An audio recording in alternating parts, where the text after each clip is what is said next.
Hello all, welcome to XandY. Okay, അപ്പോൾ നമ്മുടെ short സീരീസിൽ ഇന്ന് നമ്മൾ ഡിസ്കസ് ചെയ്യാൻ പോകുന്നത് ബയോളജിയിലുള്ള ബ്രീത്തിങ് ഫോർ എനർജി എന്ന് പറയുന്ന ചാപ്റ്ററിലുള്ള പ്രധാനപ്പെട്ട കുറച്ച് ക്വസ്റ്റ്യൻസ് ആണ്. കുറച്ച് ഭാഗങ്ങൾ മാത്രം പെട്ടെന്ന് നമുക്ക് എന്ത് ചെയ്യാം, റിവൈസ് ചെയ്യാം. ഓക്കെ, എല്ലാവരും റെഡി അല്ലേ? എല്ലാവരും ക്വസ്റ്റ്യൻസ് കാണുമ്പോൾ തന്നെ നിങ്ങളൊന്ന് പോസ് ചെയ്ത് നിങ്ങൾ സ്വയം ഒന്ന് ആൻസർ ചെയ്യാൻ നോക്കണം. അതിനുശേഷം നമ്മൾ ഡിസ്കസ് ചെയ്യുന്ന ആൻസർ തന്നെയാണോ നോക്കണം. ഓക്കെ, ഒന്നാമത്തത്, which is the muscular wall that separate thoracic and abdominal cavity. നമുക്കറിയാം, നമ്മുടെ രണ്ട് ക്യാവിറ്റീസ് ഉണ്ട് അല്ലേ?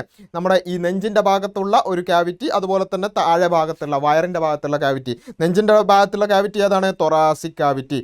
വയറിൻ്റെ ഭാഗത്തുള്ളതോ അബ്ഡോമിനൽ ക്യാവിറ്റി അല്ലേ? അതിനെ രണ്ടിനെയും പിന്നെ സെപ്പറേറ്റ് ചെയ്തുകൊണ്ട് ഒരു മസ്കുലാർ വാൾ ഉണ്ട്. അതിൻ്റെ പേരെന്താണ്? യെസ്, ഇറ്റ് ഈസ് ഡയഫ്രം അല്ലേ? ഡയഫ്രം എന്നാണ് അതിൻ്റെ പേര്. Analyse the given terms related to human respiratory system and answer the questions. Okay, ഓരോ റെസ്പിറേറ്ററി സിസ്റ്റമായിട്ട് ബന്ധപ്പെട്ടുള്ള പ്രധാനപ്പെട്ട രണ്ട് മൂന്ന് ടേംസ് ഉണ്ട്. അതിനെ നമ്മളൊന്ന് അനലൈസ് ചെയ്യാം. ടൈഡൽ വോള്യം കേട്ടിട്ടുണ്ട് അല്ലേ? വൈറ്റൽ കപ്പാസിറ്റി കേട്ടിട്ടുണ്ട്. എംഫൈസീമ എവിടെയോ കേട്ടിട്ടുണ്ട് അല്ലേ? Okay, which is an indicator for the strength of the muscle in the thoracic cavity. thoracic cavityയിലെ മസിൽസിൻ്റെ സ്ട്രെങ്ത് ഇൻഡിക്കേറ്റ് ചെയ്യുന്ന പിന്നെ അതിനുള്ള ഒരു ഇൻഡിക്കേറ്റർ ആയിട്ട് നമുക്ക് ഉപയോഗിക്കാവുന്നത് ഏതാണ് എന്നുള്ളതാണ് ചോദ്യം. ഏതാണ്? നമുക്ക് ഈ വൈറ്റൽ കപ്പാസിറ്റി അല്ലേ, നമ്മുടെ വൈറ്റൽ കപ്പാസിറ്റി ടൈഡൽ വോള്യം എന്ന് പറയുന്ന ടെക്സ്റ്റ് ബുക്കിൽ ആ ഭാഗം നിങ്ങൾ എന്തായാലും നിർബന്ധമായിട്ട് എന്ത് ചെയ്യണം, നന്നായി തന്നെ പിന്നെ നോക്കി മനസ്സിലാക്കേണ്ടതാണ്. എന്താണ് അത് എന്നുള്ളതും അതിൻ്റെ ഡെഫിനിഷൻ എന്താണെന്നുള്ളതും അതുമായി ബന്ധപ്പെട്ടുള്ള ഡീറ്റെയിൽസിൽ ഈ കാര്യങ്ങളൊക്കെ പറഞ്ഞിട്ടുണ്ട്. എന്താണ് strength of the muscle of the thoracic cavity, അതൊക്കെ അതിൽ വിശദീകരിച്ചിട്ടുണ്ട്. അപ്പോൾ എന്താണത്? വൈറ്റൽ കപ്പാസിറ്റിയാണത് അല്ലേ? വൈറ്റൽ കപ്പാസിറ്റിയാണത്. അപ്പോൾ ആ ഭാഗം വളരെ ഫ്രീക്വൻ്റ് ആയി തന്നെ നിരന്തരം ചോദിക്കുന്ന ഒരു ഏരിയ ആയതുകൊണ്ട് ആ ഭാഗം എന്ത് ചെയ്യുക, നിങ്ങൾ കൃത്യമായി തന്നെ പഠിക്കുക. How does A and B differ from each other? എന്താണ് എയും ബിയും, ടൈഡൽ വോള്യവും വൈറ്റൽ കപ്പാസിറ്റിയും തമ്മിലുള്ള വ്യത്യാസം? Tidal volume is the volume of air we breathe in and out during a normal breathing. Normal ബ്രീത്തിങ്ങിൽ നമ്മൾ ഉള്ളിലേക്കും പുറത്തേക്കും എടുക്കുന്നതിനെയാണ് നമ്മൾ എന്ത് പറയുക? ടൈഡൽ വോള്യം എന്ന് പറയുന്നത്. എന്നാൽ വൈറ്റൽ കപ്പാസിറ്റി എന്ന് പറഞ്ഞാൽ എന്താണ്? Vital capacity is the volume of air that can be breathe out by a forceful expiration. Forceful എക്സ്പിറേഷനിൽ നമ്മൾ പുറത്തേക്ക് കളയുന്ന പിന്നെ air after maximum forceful inspiration. ഭയങ്കരമായി ഫോഴ്സ്ഫുള്ളായി നമ്മൾ ഇൻസ്പയർ ചെയ്തു, എന്നിട്ട് ശേഷം അതിനുശേഷം എക്സ്പയർ ചെയ്യുമ്പോൾ അത് ഫോഴ്സ്ഫുള്ളായി എക്സ്പയർ ചെയ്യുമ്പോൾ എത്രത്തോളം ഉണ്ടാകുമോ അതിനാണ് നമ്മൾ എന്ത് പറയുക? വൈറ്റൽ കപ്പാസിറ്റി എന്ന് പറയുന്നത്. ഇനി എംഫൈസീമയും അതുപോലെ തന്നെ വൈറ്റൽ കപ്പാസിറ്റിയും ബി ആൻഡ് സി തമ്മിൽ എങ്ങനെ റിലേറ്റ് ചെയ്തു എന്ന് ചോദിച്ചിട്ടുണ്ട്. ബിയും സി തമ്മിലുള്ള ആ ഒരു റിലേഷൻ എന്താ? Emphysema reduces respiratory surface and reduces vital capacity. Respiratory surface reduce ചെയ്യുമ്പോൾ സ്വാഭാവികമായും എന്ത് ചെയ്യും? വൈറ്റൽ കപ്പാസിറ്റിയും കുറയും അല്ലേ? അപ്പോൾ ആ ഒരു കാര്യവും കൂടി നമ്മൾ എന്ത് ചെയ്യുക, മനസ്സിലാക്കുക. ഇനി how are the peculiarity of alveoli suited to their function.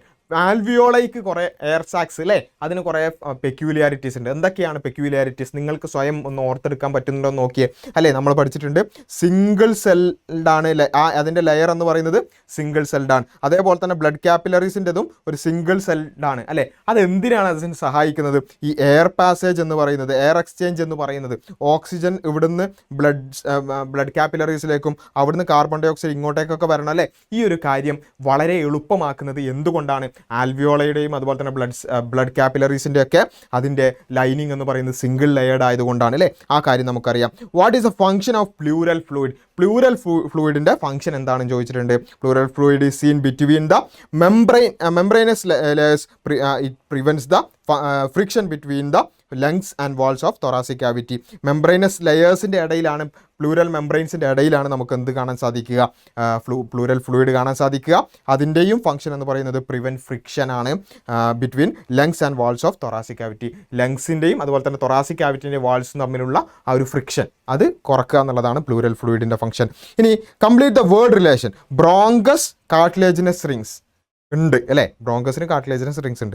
എന്തോ ഒന്നിന് കാർട്ടിലേജിനസ് റിങ്സ് ഇല്ല. അതേതാണ്? നമ്മൾ ടെക്സ്റ്റ് ബുക്കിൽ തന്നെ പറഞ്ഞിട്ടുണ്ട്, ബ്രോങ്കിയോൾ അല്ലേ? ഈ ഒരു ചോദ്യം പലപ്പോഴും ആവർത്തിച്ച് കണ്ടിട്ടുണ്ട്. നമ്മൾ ടെക്സ്റ്റ് ബുക്കിൽ അത് പ്രത്യേകം എടുത്ത് പറയുന്നുണ്ട്. ബ്രോങ്കിയോൾസിന് എന്തില്ല? കാർട്ടിലേജിനസ് റിങ്സ് ഇല്ല എന്നുള്ള കാര്യം പ്രത്യേകം പറയുന്നുണ്ട്. അത് പറയുന്നത് കൊണ്ട് തന്നെ അതുപോലെ തന്നെ നമ്മുടെ പ്രീവിയസ് ഇയർ ക്വസ്റ്റ്യൻസ് ഒക്കെ നോക്കുമ്പോൾ ഈ ബ്രോങ്കിയോൾസിന് കാർട്ടിലേജിനസ് റിങ്സ് ഇല്ല, അതുപോലെ തന്നെ ട്രക്കിയൻ്റേത് ഒരു സി ഷേപ്ഡ് ആണ് എന്നുള്ള കാര്യങ്ങളൊക്കെ, അങ്ങനെയുള്ള കുറച്ച് പോയിന്റുകൾ റിപ്പീറ്റഡ് ആയി വരുന്നുണ്ട്. അപ്പോൾ അതെന്ത് ചെയ്യാമെന്ന് ശ്രദ്ധിക്കുക. അതാ തൊട്ട് മുമ്പ് പറഞ്ഞ ചോദ്യം. The dash is a long tube strengthened by C shaped cartilaginous rings. C shaped cartilaginous rings കൊണ്ട് സ്ട്രെങ്തൻ ചെയ്യപ്പെട്ട ലോങ് ട്യൂബ് ഏതാണ്? അത് ട്രക്കിയാണ് അല്ലേ. അപ്പോൾ ആ ഒരു കാര്യം നമ്മൾ മനസ്സിലാക്കുക. What help in variation in volume of thoracic cavity. Thoracic ക്യാവിറ്റിയുടെ വോള്യത്തിൻ്റെ വേരിയേഷന് സഹായിക്കുന്നത് എന്താണ്? പ്രധാനപ്പെട്ട 2 മസിൽസ് ആണ് അല്ലേ. ഏതൊക്കെയാണ് muscles? Combined working of intercostal muscles and the diaphragm. Intercostal muscles എവിടെയാണ് ഉണ്ടാവുക? ഏതിൻ്റെ ഇടയിലാണ് ഉണ്ടാവുക? നമ്മൾ പഠിച്ചിട്ടുണ്ട്, റിബ്സിൻ്റെ ഇടയിലുള്ള മസിൽസാണ് എന്ത്? ഇൻറ്റർകോസ്റ്റൽ മസിൽസ് എന്ന് പറയുന്നത് അല്ലേ. അതേപോലെ തന്നെ ഡയഫ്രമോ തൊറാസിക് ക്യാവിറ്റിയുടെയും അതുപോലെ തന്നെ അബ്ഡോമിനൽ ക്യാവിറ്റിയുടെയും ഇടയിലുള്ള പിന്നെ ഒരു മസ്കുലാർ വോളാണ് യഥാർത്ഥത്തിൽ ഡയഫ്രം എന്ന് പറയുന്നത്. ഇതിൻ്റെ രണ്ടിൻ്റെയും കമ്പൈൻഡ് ആക്ഷനാണ് നമ്മൾ എന്തിന് സഹായിക്കുന്നത്? നമ്മളെ ഈ ഒരു തൊറാസിക് ക്യാവിറ്റിയുടെ വോള്യത്തിൻ്റെ വേരിയേഷന്, അതായത് തൊറാസിക് ക്യാവിറ്റിയിൽ പിന്നെ അവിടെ പ്രഷർ കുറയുമ്പോഴാണ് എന്ത് ചെയ്യുക? ഇൻസ്പിറേഷൻ കുറയുകയും കൂടുകയും ചെയ്യുമ്പോഴാണ് ഇൻസ്പിറേഷൻ എക്സ്പിറേഷൻ സംഭവിക്കുക അല്ലേ. ആ ഒരു കാര്യം നമ്മൾ പഠിച്ചിട്ടുണ്ട്. അപ്പോൾ ഈ കാര്യങ്ങൾ, ഒന്നാമത് ഡയഫ്രം, അതുപോലെ തന്നെ ബ്രോങ്കിയോൾസ്, ട്രക്കിയ, അതുപോലെ തന്നെ ആൽവിയോളൈ, ഈ ഭാഗങ്ങളിൽ നിന്നൊക്കെ സ്ഥിരമായി തന്നെ ചോദ്യങ്ങൾ വരാറുണ്ട്. അപ്പോൾ അതേപോലെ തന്നെ ഈ രൂപത്തിൽ നമ്മുടെ ടൈഡൽ വോള്യം, വൈറ്റൽ കപ്പാസിറ്റി, അത്തരത്തിലുള്ള ആ ഭാഗത്തു നിന്നും സ്ഥിരമായി തന്നെ ചോദ്യങ്ങൾ വരാറുണ്ട്. അപ്പോൾ ഈ ചാപ്റ്ററിൽ പിന്നെ പൊതുവെ ആവർത്തിച്ചൊക്കെ വരുന്ന കുറച്ച് ക്വസ്റ്റ്യൻസ് ആണ് നമ്മൾ ഡിസ്കസ് ചെയ്തിട്ടുള്ളത്. ഇതുപോലെയുള്ള മറ്റു ക്വസ്റ്റ്യൻസ് നമുക്ക് എന്ത് ചെയ്യാം? മറ്റു വീഡിയോസിൽ ഡിസ്കസ് ചെയ്യാം. Okay, thank you.